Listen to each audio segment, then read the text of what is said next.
man. Wow. That's the emotion I feel right now. Yeah. So I just got done watching Argentina and Croatia. Like literally just got done. And wow is really all you can say because Argentina just got dismantled by Croatia. Absolutely dismantled and outplayed and outclassed at pretty much every turn.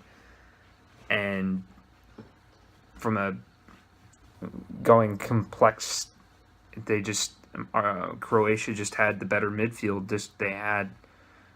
They pretty much just had a midfield, and they just soaked it up. And they soaked up everything Argentina tried to put through it. There was no way anybody was going to get through it without intricate passing. Argentina was slow, lethargic. They couldn't figure out how to get past, and honestly, they needed to go play on the wings outside, and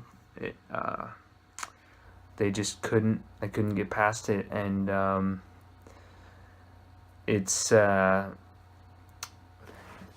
we could be facing a World Cup knockout stage where Argentina doesn't even do it.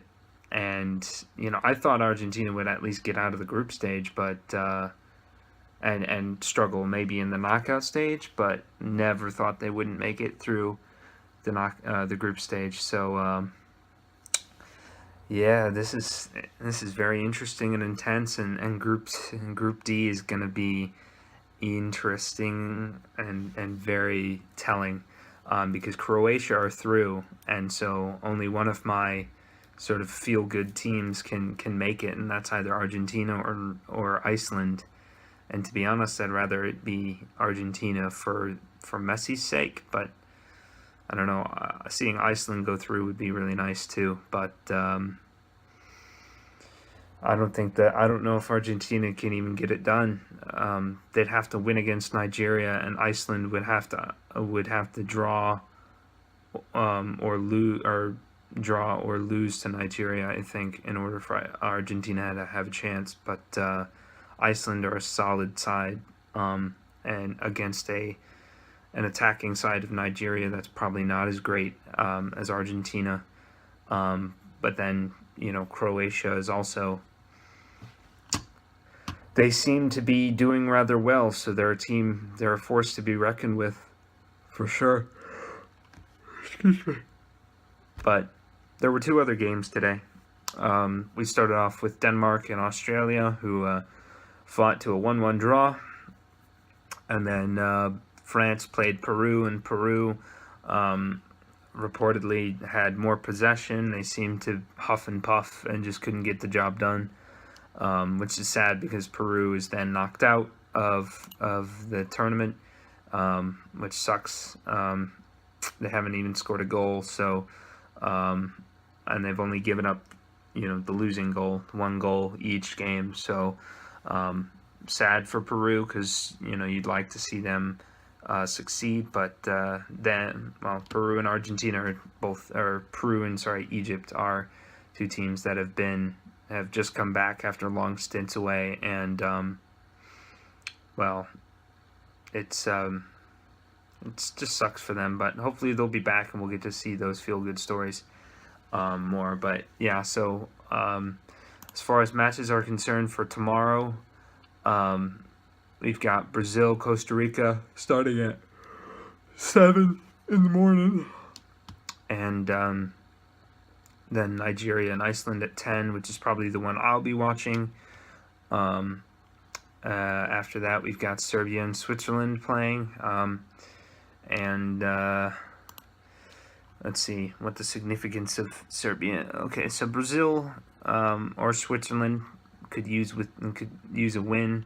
If Switzerland beats Serbia, that puts them on 4 points. Brazil, if they beat Costa Rica, that's 4 points. That pushes Serbia down. So we'll see there. But then after that, I think we'll only have a few more days. And then what they do for the third match day is they make sure that each group, everybody's playing at the same time. So there's no advantage of saying somebody has to do more. They have to, just watch their own game. So it's it'll be interesting for sure. Very interesting. Monday some teams might not even make it to Monday. So wow, I'm feeling that Argentina lost, man. They got outplayed hard, and it's terrible because I think only Atlas feels the same amount of pressure and weight on his shoulders as Lionel Messi does, and I think Argentina has essentially been blessed with the best player ever, but they just couldn't get their team together. And I think that ultimately that's what a national team is. Like, people will say, Argentina and all these other great nations, they have so many great players, but ultimately a national team is not the best 23 players a nation has to offer. It's the best collection of players, and Argentina have really just struggled to figure out how to play together, as opposed to teams like Croatia, who are organized and who have talent and everything, and it shows for sure. Other teams like that are like France, who struggle to figure out who they are, and I would say Russia figured out who they are. So those teams that are really cruising right now and know how to play with each other, and they're going to be the ones that are going to advance through the knockout stages, and that's definitely a team that you want to see go through. So I'll just take a nap, but yeah, we'll check in with you tomorrow. We'll see if Argentina, of all teams, get knocked out. If Iceland pull through, I would feel good for Iceland, but I would be heartbroken for Argentina because Messi he's 30 or 31, and he's going to be 35 for the next World Cup, which isn't out of the realm of possibility, but he definitely will not be. I mean, Argentina will have to figure out how to play before then, and they will have to do a lot of soul searching if he's going to win a World Cup for Argentina, which I just don't know. I think the balance of power in just general is just not going to be in his favor. So we'll see, and I'll talk to you tomorrow.